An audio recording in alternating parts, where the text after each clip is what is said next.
اعوذ باللہ من الشیطان الرجیم بسم اللہ الرحمن الرحیم۔ السلام علیکم ناظرین، قاری سرکار پروگرام کے ساتھ آپ کا ہوسٹ فیصل ادریس بٹ۔ ناظرین، آج دل بہت دکھی ہے اور پورے پاکستان میں سوگ کا سما ہے، کیونکہ آج جو واقعہ رات گئے ہوا ہے، بلکہ رات گئے نہیں بلکہ کل کے روز جو واقعہ ہوا ہے وہ آپ کو پتہ ہے کہ بشام کے علاقے میں ایک بارودی کار چائنیز انجینئرز کی کوچ سے ٹکرائی اور وہ جاں بحق ہو گئے۔ ان کی تعداد 5 تھی، ایک پاکستانی بھی اپنی جان کی بازی اس میں ہار گیا۔ اس موضوع پہ یہ دہشت گردی کا جن جو ہے وہ دوبارہ بوتل سے باہر آ گیا ہے، اور ان کی یہ وجوہات کیا ہیں، ان کے پیچھے کون سے عوامل کار فرما ہیں، اور یہ کس ملک سے دہشت گردوں کو آپریٹ کیا جا رہا ہے، اور پاکستان اس پہ بڑا سیریس جو ہے وہ ایکشن لینے والا ہے۔ وہ کیا ایکشن لینے والا ہے، اس پہ بہت ڈیٹیل بات کریں گے۔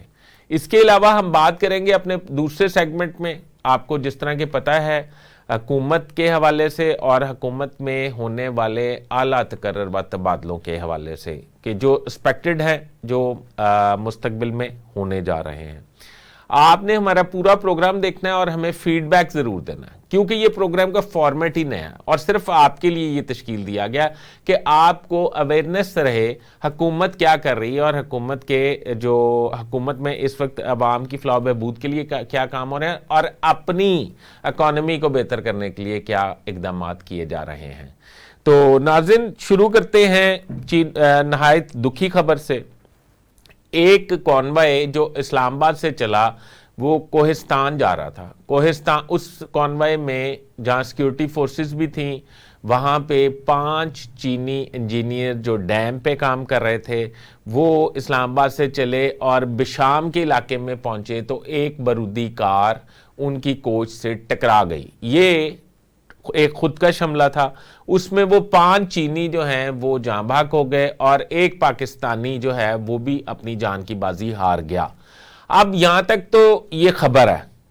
اب اس خبر کے پیچھے یہ 5 ہلاکتیں جو ہیں، یہ صرف 5 ہلاکتیں یا 6 ہلاکتیں نہیں گرداننی چاہیے یا سمجھنی چاہیے۔ دشمن جو ہے اس نے بڑا چن کے ہمیں ٹارگٹ کیا ہے۔ دشمن نے ہماری دکھتی رگ پر ہاتھ رکھا ہے، اور دشمن نے ٹارگٹ ہی ہمارے اس حصے کو کیا ہے جس سے ہم خاصے متاثر ہو سکتے ہیں۔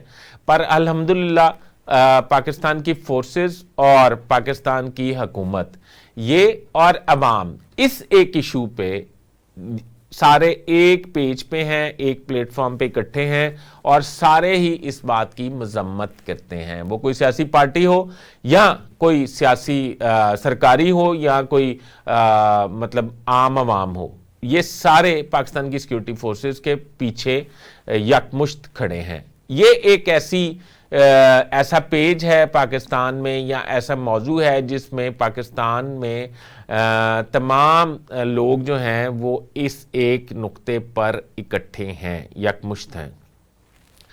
ناظرین، آپ کو پتہ ہے کہ ہمارا افغانستان سے اس وقت کافی ٹینشن والا ماحول چل رہا ہے، اور افغانستان میں ہماری یہ پیچھے میں آپ کو لے جاؤں گا کہ افغانستان سے ہماری اصل میں لڑائی کیا ہے، اور افغانستان سے ہم کیا ڈیمانڈ کر رہے ہیں، اور افغانستان ہمارے سے کیا ڈیمانڈ کر رہا ہے۔ اس میں اس کو بھی شامل کروں گا جو پیچھے آرمی چیف نے ایک بولڈ سٹیپ لیا تھا کہ غیر ملکی افغان جو ہیں پاکستان میں مقیم، ان کو واپس ان کے ملک میں بھجوایا جائے۔ میں اس پہ بھی بات کروں گا، اس پہ بھی آپ کو لے کے جاؤں گا، بہت ڈیٹیل آپ کی خدمت میں پیش کروں گا کہ اصل میں یہ ٹینشن چل کر رہی ہے، اور یہ جو دہشت گردی ہے ہو کدھر سے رہی ہے، کر کون رہا ہے، اور اس کے پیچھے کون ہے۔ اچھا، اس میں اب افغانستان پہ آ جاتے ہیں۔ افغانستان میں آپ کو پتہ ہے کہ ایک حکومت چل رہی تھی جو امریکہ نواز حکومت تھی۔ امریکہ نواز حکومت کے بعد طالبان نے افغانستان پر قبضہ کر لیا اور کنٹرول حاصل کر لیا۔ طالبان کو اس وقت اشد ضرورت تھی کہ پاکستان اس حکومت کی حمایت کر دے۔ طالبان کے وفود اس وقت پاکستان بھی آتے تھے اور پاکستان سے مل کے مذاکرات بھی کرتے تھے، اور مذاکرات کر کے پاکستان کو اس بات پر قائل کرتے تھے کہ اگر طالبان کی حکومت افغانستان میں آ جائے گی تو افغانستان کا بارڈر جو ہے وہ سیف ہو جائے گا، وہاں سے دہشت گرد جو جتنی تنظیمیں ہیں ان کو نکال باہر کیا جائے گا یا پاکستان کی فورسز کے حوالے کر دیا جائے گا، یا ان کو اپنی سرزمین پاکستان کے خلاف جو بھی سازش ہوتی ہے افغانستان میں بیٹھ کے اس کو اپنی افغانستان اپنی سرزمین پاکستان کی سازش کے لیے استعمال نہیں ہونے دے گا۔ ان تمام باتوں میں یہ پچھلی حکومت کا دور تھا، پی ٹی آئی کی حکومت تھی، عمران خان اس وقت وزیر اعظم تھے، قمر جاوید باجوہ اس وقت چیف آف آرمی اسٹاف تھے۔ تو انہوں نے یہ بات جب مذاکرات طے کیے اور معاملات، اور میرے خیال خوش اسلوبی تھی کہ میرا مطلب افغانستان سے اگر در اندازی نہ ہو اور افغانستان سے اگر دہشت گرد تنظیمیں پاکستان آ کے دہشت گردی میں نہ ملوث ہوں تو میرے خیال میں تو پاکستان کے لیے اس سے اچھی خبر کوئی نہیں تھی۔ اس کے لیے کئی کمپرومائز بھی کیے گئے، میں اس کنٹروورشل بات میں نہیں جاؤں گا جو کمپرومائزز کیے گئے۔ کمپرومائزز جو کیے گئے وہ آپ کو بھی پتہ ہے اور وہ پورے پاکستان کو پتہ ہے، پوری دنیا کو پتہ ہے، یعنی کہ جب آپ کسی سے کوئی ریلیکسیشن لے رہے ہوتے ہیں تو کسی کو ریلیکس کر بھی رہے ہوتے ہیں، تو اس کے لیے کمپرومائزز کیے گئے جس پہ آج تنقید بھی کی جاتی ہے۔ گو کہ میں یہ سمجھتا ہوں کہ اس پہ ہمیں اس لیے نہیں جانا چاہیے کہ کہتے یہ ہیں کہ کچھ لو اور کچھ دو، اینڈ رزلٹ جو ہے اس کو فوکس کرنا چاہیے کہ اینڈ رزلٹ کیا ہے۔ اینڈ رزلٹ کا مقصد یہ تھا کہ افغانستان سے کوئی بھی دہشت گرد تنظیم جو ہے وہ پاکستان کو ٹارگٹ نہ کرے کسی کی ایما پر، تو وہ یہ طے ہو گیا تھا اصولی طور پر۔ جو بین الاقوامی قوانین ہیں اس میں مذاکرات اور ایجنڈے کی مطلب ایکسچینج جو ہے یہی ٹوٹل جو ہے گارنٹیز ہوتی ہیں اور یہی فارمولاز پر عمل کیا جاتا ہے، یہی فارن افیئرز ہے اور یہی خارجہ طور پر عمل کیا جاتا ہے۔ آپ کو پتہ ہے میں اس میں ایک بات اس سے ہٹ کے شامل کروں گا، آپ نے کئی دفعہ سنا ہوگا کہ فلانے نیو دہلی میں سفارتکار کو، پاکستانی سفارتکار کو پاکستان واپس بھیجنے کا عندیہ دے دیا گیا، یا آپ نے سنا ہوگا پاکستان نے دلی سفارت خانے میں فلاں کونسل جنرل کو یہ احکامات دے دیے کہ آپ کی ایکٹیویٹیز مشکوک ہیں، آپ فوری طور پر اپنے نیو دلی واپس چلے جائیں۔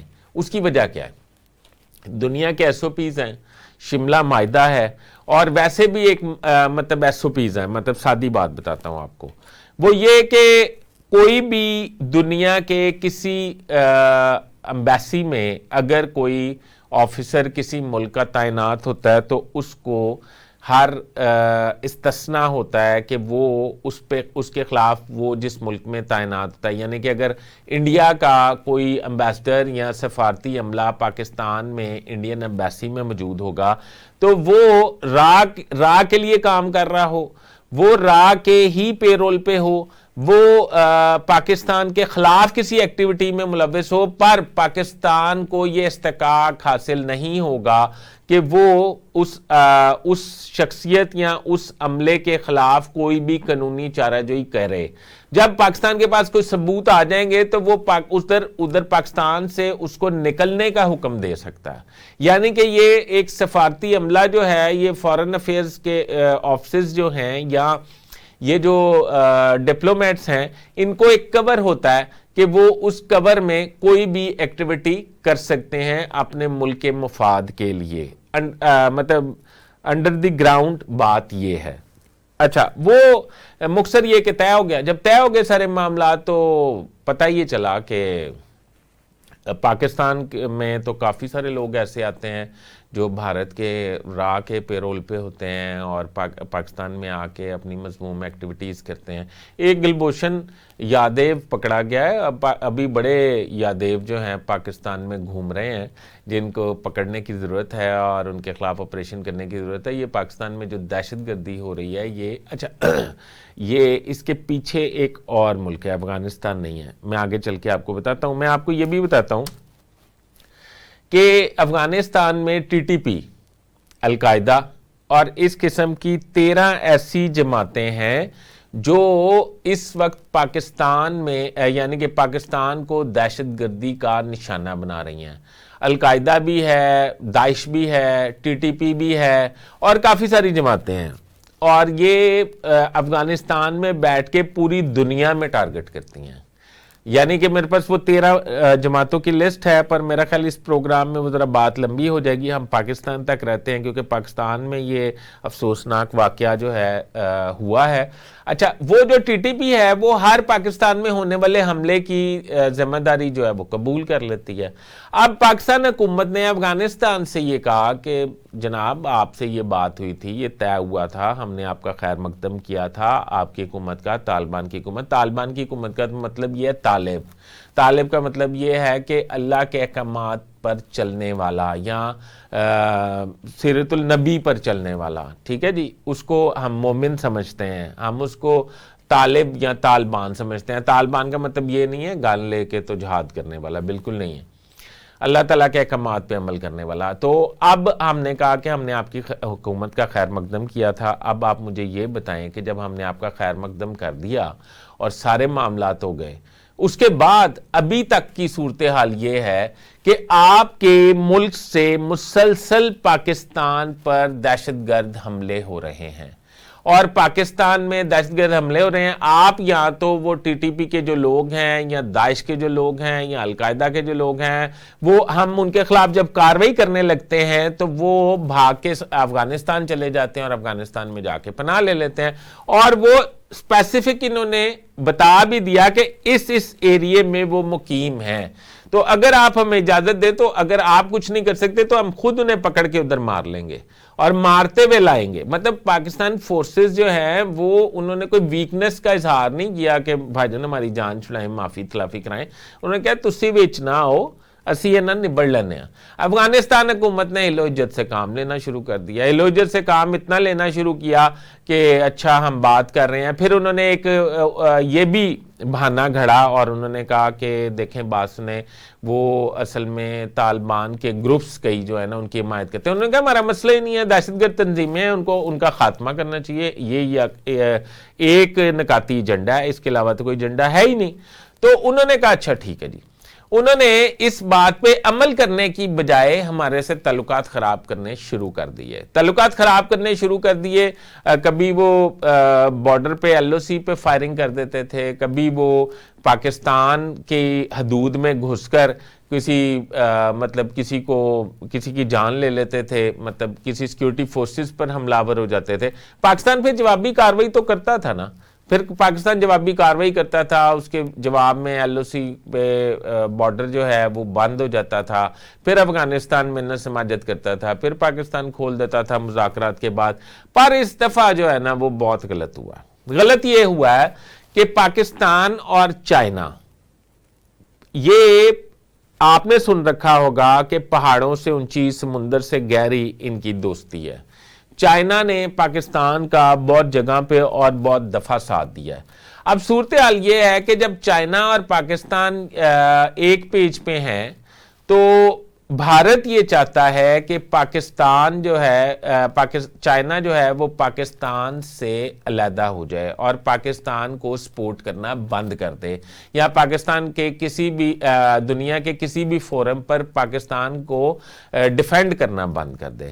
تو اس کے لیے تو نہ چائنا تیار ہے نہ پاکستان تیار ہے. اس کے لیے انہوں نے بڑا آسان فارمولہ بھیجا ہے. فارمولہ یہ بھیجا ہے, پہلے انہوں نے سی پیک پر حملے کرانے شروع کیے کیونکہ چائنا کوریڈور جو ہے وہ پاکستان کی شہر گئے قسم کی, تو انہوں نے ادھر حملے کرانے شروع کر دیے. اس کے بعد جب سیکیورٹی فورسز نے انہیں کاؤنٹر کرنا شروع کیا تو انہوں نے یہ کیا کہ اب انہوں نے چائنیز انجینئرز جو مختلف ڈیمز پر, سی پیک پر اور ہماری کافی ساری اہم تنصیبات پر کام کر رہے ہیں, ان کے خلاف کارروائیاں کرنی شروع کر دی ہیں, انہیں ٹارگٹ کرنا شروع کر دیا. اب وہ کیسے ٹارگٹ کر رہے ہیں اور ان کے پیچھے کون ہے یہ میں آپ کو بتاتا ہوں ایک مختصر بریک. ویلکم بیک ناظرین, انتہائی حساس موضوع پہ میں بات کر رہا تھا بریک پہ جانے سے پہلے. تو چائنیز جو ہیں وہ پاکستان میں بڑی تعداد میں کام کر رہے ہیں. چائنیز مطلب ہمارے بجلی گھروں پہ بھی وہ کام کر رہے ہیں, ہمارے وہ رینٹل پاور پہ بھی کام کر رہے ہیں، وہ ہمارے سی پیک پہ بھی کام کر رہے ہیں، ہمارے ڈیمز پہ بھی کام کر رہے ہیں، کیونکہ پاکستان اور چائنا کی دوستی اور کیا نام ہے اس کا مطلب آپ سمجھیں کہ پاکستان اور چائنا کے درمیان تعلقات اتنے خوشحال اور بہترین ہیں کہ وہ ایک دوسرے کو اپنی سکلز بھی شیئر کر دیتے ہیں۔ اچھا وہ کام کر رہے ہیں۔ اب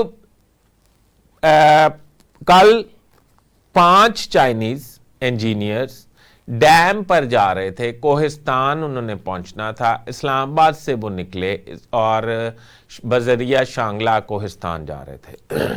انہوں نے جب وہ پہنچے بشام تو ان کو ایک سیبرو پرانے ماڈل کی گاڑی ہوتی تھی، شرارٹ ٹائپ کی شکل تھی، گرے کلر کی گاڑی تھی، وہ سامنے سے آ رہی تھی۔ تو جب وہ کراس کر رہے تھا ان کا کانوائے تو انہوں نے اس کوچ کو اس گاڑی نے ہٹ کر دیا۔ اس گاڑی کو جو بندہ چلا رہا تھا، اس کا مطلب اس گاڑی میں بارود تھا، اور اس گاڑی کو جو بندہ چلا رہا تھا وہ خودکش تھا۔ اس گاڑی کے ہٹ ہونے سے وہ اس وقت 5 موقع پر ہی چائنیز انجینئر جو ہیں وہ جاں بحق ہو گئے۔ ایک ڈرائیور جو ہے کوچ کا وہ پاکستانی تھا، وہ بھی اپنی جان کی بازی ہار گیا۔ اب دیکھنے کو تو یہ 6 ہلاکتیں ہیں، اور پاکستان میں لا اینڈ آرڈر کے جو مسائل چل رہے ہیں اس میں شاید یہ کئی میٹر نہیں کرتے، پر میٹر بہت زیادہ کرتے ہیں۔ پاکستان کی اس وقت سب سے بڑی خبر یہ ہے کہ چائنیز 5 انجینئرز کو ہلاک کیا گیا۔ خبر کا لیول اور حساسیت یہ ہے کہ جیسے ہی وزیر اعظم پاکستان کو یہ بات پتہ چلی، وہ چینی سفارت خانے پہنچ گئے اپنے عملے کے ساتھ، اور انہوں نے جا کے وہاں پہ چینی حکام سے اظہار تعزیت کیا اور ان سے یہ بات چیت کی کہ ہم دہشت گردوں کو ان کے کیفر کردار تک پہنچائیں گے۔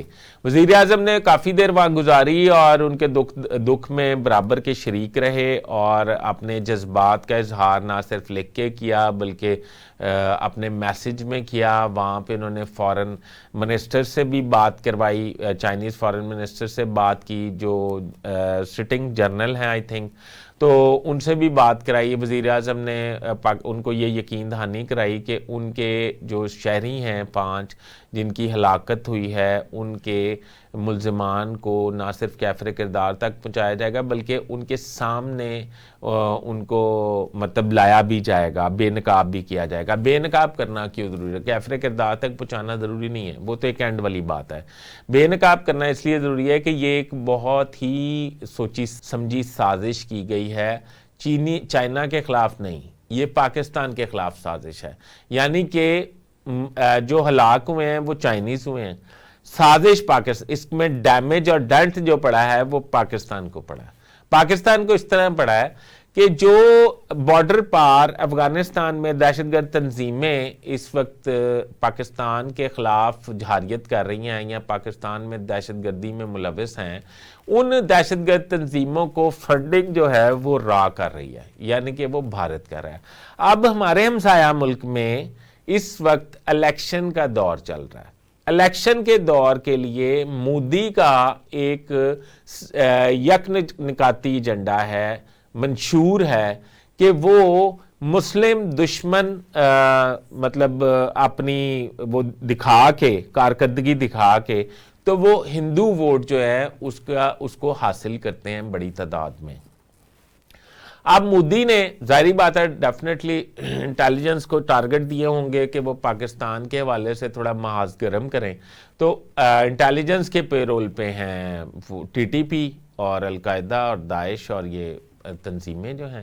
ان تنظیموں نے پاکستان میں دہشت گردی کے واقعات شروع کر دیے۔ پہلے جو 3 اوپر نیچے 3 واقعات ہو چکے ہیں اس ماہ مارچ میں، یہ جو چوتھا واقعہ ہوا ہے اس نے پاکستان کی بنیادیں ہلا کر رکھ دی ہیں۔ اس کی وجہ یہ ہے کہ پاکستان ڈیفینسنگ پوزیشن پر آ گیا ہے چائنا کے سامنے۔ دوسرا، سفارتی طور پر آج کل حالات یہ ہیں کہ پاکستان آئی ایم ایف سے قرض لینا چاہتا ہے ڈیفالٹ سے بچنے کے لیے۔ اب ڈیفالٹ سے بچنے کے لیے آئی ایم ایف سے قرض لینا چاہتا ہے۔ آئی ایم ایف جو ہے وہ مختلف سینکشنز لگا رہا ہے پاکستان پہ۔ آئی ایم ایف جو ہے مختلف اویئرنیس لینا چاہ رہا ہے پاکستان سے کہ فلاں اخراجات کہاں سے آئے، فلاں اخراجات کہاں سے آئے، فلاں اخراجات کو کنٹرول کیا جائے، وہ بجٹ کیسے آتا ہے، وہ کیسے خرچ ہوتا ہے۔ اس طرح کی ساری چیزوں کے پیچھے